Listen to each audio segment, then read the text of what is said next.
students, welcome to Rec TV. This is Kalyan and I am the faculty of Mathematics and Physics. So students, again in this class also we are going to discuss about one different problem from trigonometric identities. What the problem is, let us see.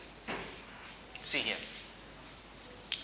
If cos alpha by cos beta equal to m and cos alpha by sin beta equal to n, then we need to show that m square plus n square into cos square beta equal to n square. Right, this is what we need to prove. So how to prove it? We need to take this here. Just see, I am telling you here, m square plus n square into cos square beta. This we need to show here n square. So this is LHS part we need to take and we need to obtain RHS. LHS. What is LHS? M square plus n square into cos square beta. M square plus n square into cos square beta, right? What is the value of m and what is the value of n? Let us substitute the value of m and n, right?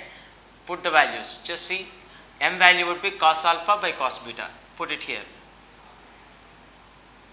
Cos alpha by cos beta whole square. Why? Because this is m square, no? Okay. Now, n square. N square means what? N value would be cos alpha by sin beta. So put it. Cos alpha by sin beta whole square, because it is squared, into, okay, m square is this and n square is this, into cos square beta is given. Cos square beta. Okay. Now, apply the square for numerator and denominator parts. What is that? Cos square alpha by cos square beta. Write it down. Cos square alpha by cos square beta. Now this cos square alpha by sin square beta. Okay, into cos square beta. Cos square beta, right? So like this we can do the simplification. Now for further simplification we have to take cos square alpha common from these two terms. See here in this brackets, these are two terms in which cos square alpha is common in given numerator parts. So let us take common cos square alpha from them. Cos square alpha is taken common. Okay. Then 1 by, here 1 is left over, by cos square beta. Okay, 1 by cos square beta. Plus here also 1 is left over by sin square beta into given cos square beta. Now let us write them together. Cos square alpha into cos square beta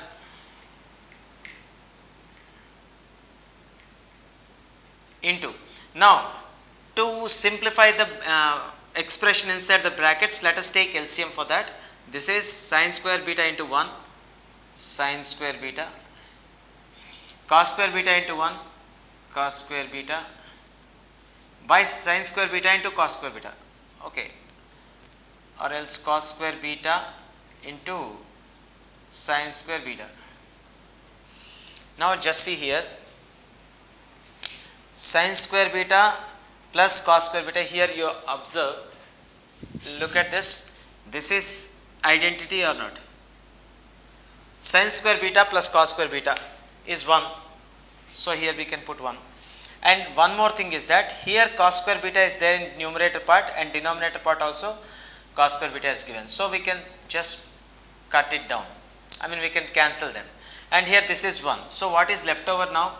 Here cos square alpha into 1 by sin square beta. 1 by sin square beta.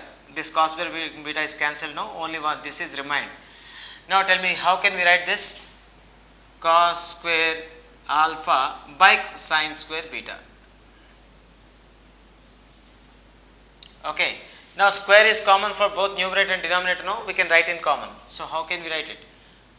Cos alpha by sin beta whole square. A to the power of m by b to the power of m can be written as a by b whole to the power of m. So like that we wrote. Now you tell me, What is the value of cos alpha by sin beta according to the given condition? Cos alpha by sin beta value would be how much? N or not? Exactly. So now this inside bracket can be converted to what? Can be written as n to that square. So n square. So we obtained our required result or not? Yes. So therefore we got obtained RHS. So that's it. Please subscribe and don't forget to click the bell icon for the more updates. Please subscribe and don't forget to click the bell icon for the more updates.